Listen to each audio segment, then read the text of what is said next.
হয়, ঠিক আছে। এবং আর্টসের জন্য এটা কঠিন বিষয় আর কি। কারণ আইসিটির মধ্যে কিছু কিছু জিনিস আছে, যেমন আইসিটির মধ্যে চ্যাপ্টার কিন্তু তোমাদের 6টা অধ্যায়, 6টা অধ্যায়ের মধ্যে এই প্রথম অধ্যায় দ্বিতীয় অধ্যায় কিন্তু সহজ তোমাদের, এর মধ্যে তৃতীয় অধ্যায় আছে তোমাদের রূপান্তর আছে, বাইনারি আছে, তারপর তোমাদের গেট আছে, তো এই চতুর্থ অধ্যায় আছে তোমার HTML, পরটা আছে সি প্রোগ্রামিং।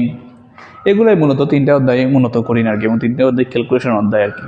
তো 3টা অধ্যায়ের মধ্যে গুরুত্বপূর্ণ কিছু টপিক আছে, যেমন রূপান্তর কিছু নিয়ম আছে। রূপান্তর যেমন 5টা নিয়ম পড়লে হয়তো, নিয়ম বলবো না সঠিক, এটা 5টা রুল পড়লে আসলে তোমাদের রূপান্তর, সব ধরনের রূপান্তর পারবো। যেমন আমাদের আইসিটি ক্ষেত্রে যে রূপান্তরগুলো সাধারণত করা লাগে, যেমন বাইনারি আমার 4টি সংখ্যা আছে আর কি। বাইনারি আছে, অক্টাল আছে, হেক্সাডেসিমাল আছে, দশমিক আছে। এই সংখ্যাগুলো মূলত রূপান্তর ক্ষেত্রে কাজে লাগে আর কি। এর মধ্যে আমি প্রথম একটা রূপান্তরের নিয়ম মানে তোমাদের বলতেছি যে দশমিক সংখ্যা হয়তো আমরা সবাই বুঝি আর কি, মানে বাস্তবিক ক্ষেত্রে যাই সংখ্যা গণনা করি না কেন, সবগুলো আসলে দশমিক সংখ্যা।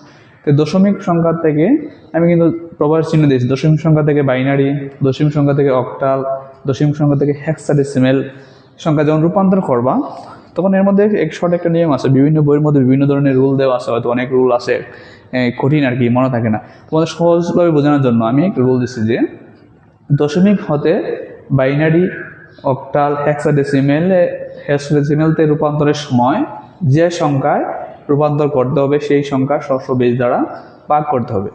ধরো আমি দশমিক সংখ্যা থেকে অক্টালে যাবো, তুমি কোন সংখ্যা যাবো? অক্টালে। তার মানে অক্টালে বেজ কত আমরা জানি, অক্টালে বেজ সাধারণত আর জানি, তার মানে আর এই সংখ্যাটা আমরা ভাগ করবো আর প্রতিবার আর কি, ঠিক আছে। এবার হেক্সাডেসিমাল দিতাম, হেক্সাডেসিমাল বেস কত আমাদের 16, তার মানে প্রতিবার এই সংখ্যাটা 16 দ্বারা আমরা ভাগ করবো আর কি। আমি একটা নিয়ম তোমাদের দেখাই আর কি। যেমন আমি লিখলাম আর কি 36, হ্যাঁ 36 লিখলাম, সংখ্যাটা লিখলাম দশমিকে, তোমার বললাম যে আমি এটা বাইনারিতে রূপান্তর করো, এটা কনভার্ট করবো হ্যাঁ বাইনারিতে। এখন কীভাবে করবা? নিয়ম কি দিচ্ছে যে দশমিক সংখ্যাটা যে বেশি যাও না কেন, প্রত্যেকটা বেজ দ্বারা ভাগ করতে হবে। যেমন আমি যাবো বাইনারিতে, বেজ দেখে বোঝা যায় এই সংখ্যাটা কোন মানে কোথায় রূপান্তর করা লাগবে। যেমন বেজ 2 আছে, তার মানে বাইনারি সংখ্যা রূপান্তর করা লাগবে আমাদের।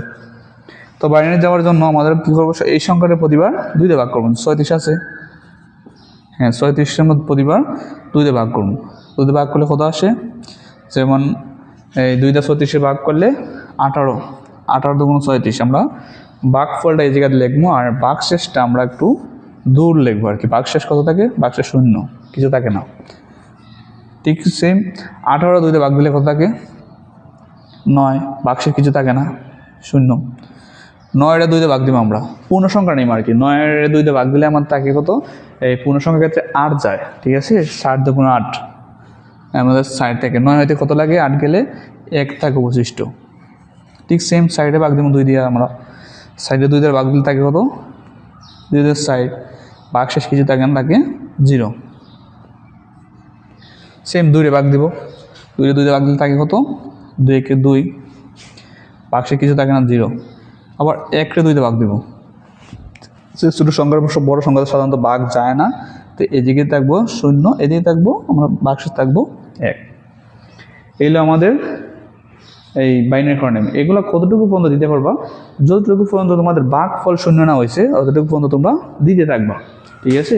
এগুলো কিন্তু লিমিট আছে, যতক্ষণ পর্যন্ত নাও তোমাদের ভাগফল 0 না হয়েছে, ঠিক আছে, ভাগশেষ না কিন্তু, ততক্ষণ পর্যন্ত তোমরা ভাগ দিতে থাকবা। এখন আমরা রেজাল্ট লিখবো আর কি। যেমন তার রেজাল্ট কত হয়েছে? এই 36 দশমিক, তার বাইনারি মান হইব যে সাধারণত এই উপর থেকে নিচে আর কি। ভিডিওটা কাট, আগে কাট। তো আমরা এই যে তোমাদের ভাগশেষগুলো রেজাল্ট, ঠিক আছে, তো ভাগশেষগুলো সাধারণত নিচ থেকে উপর দিকে যাইব, ঠিক আছে। আমাদের বিটগুলো সাধারণত নিচ থেকে যায়, নিচে সাধারণত LSB বলা হয়, ওটা সাধারণত MSB বলা হয়। তো আমরা সাধারণত নিচ থেকে গেলে 1 0 0 1 0 0, এইগুলো আমাদের বাইনারিতে কনভার্ট কি। এবার প্রত্যেকটা মানে করতে পারে, যে শুধু পূর্ণ সংখ্যার ক্ষেত্রে অনেক সময় দশমিক থাকে, তো দশমিক ক্ষেত্রে একটা নিয়ম আছে আর কি, সহজ নিয়মই, বুঝতে পারছো? ওকে,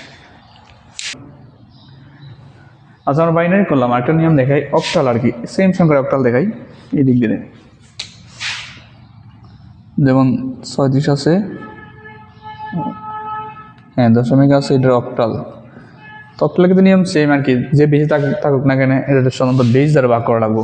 যেমন 36-এর প্রতিবার 8 দিয়ে ভাগ করবো আমরা, শুধু পূর্ণ সংখ্যা নিবো আর কি। 8 দ্বারা ভাগ করলে 36-এর মধ্যে 8 সাধারণত যায় না, দশমিক আসে। দশমিক নেওয়ার দরকার আমরা কাছাকাছি সংখ্যা নিয়ে মানে ছোটো সংখ্যা নেওয়ার চেষ্টা করবো। যেমন 4-32 60 থাকে আর কি, সাইডে 36 থেকে 32 গেলে থাকে কত 60, আমাদের অবশিষ্ট থাকে কিন্তু 60।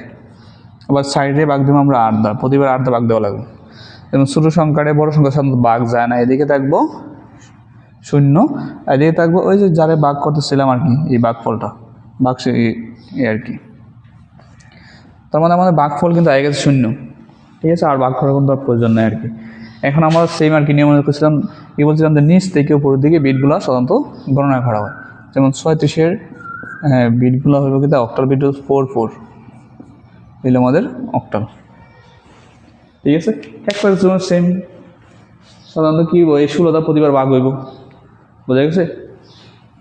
তো এইভাবে তোমরা এই রূপান্তরগুলো করতে পারো প্রত্যেকটা, যেমন দশমিক থেকে বাইনারিতে, দশমিক থেকে অক্টালে, দশমিক থেকে হেক্সাডেসিমেলে রূপান্তর সহজে করতে পারবে। এভাবে 3-4টি নিয়ম করলে আসলে 3-4টি নিয়ম করলেই তোমরা রূপান্তরে কোনো সমস্যা হতো না আর কি, বুঝতে পারছো। আর তোমাদের পরীক্ষা যেহেতু আইয়া করছে, তোমরা ভালো করে লেখাপড়া করো, ভালো কিছু করতে পারো যেন আর কি।